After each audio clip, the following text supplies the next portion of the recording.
We'll show you how to create a folder structure and assign meters.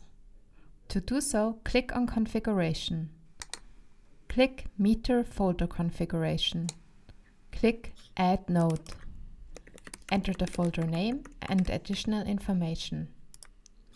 In this example, we name the property Sample Street 1 and the billing unit folders Apartment 1, Apartment 2 and General.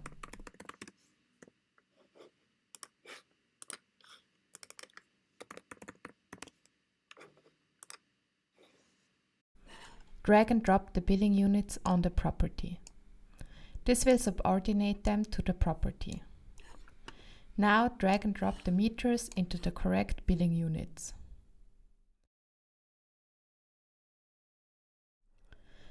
If you have meters in your account that you do not need for billing purposes, you can deactivate them and move them to a separate folder. In this example, we call this folder Inactive Meters.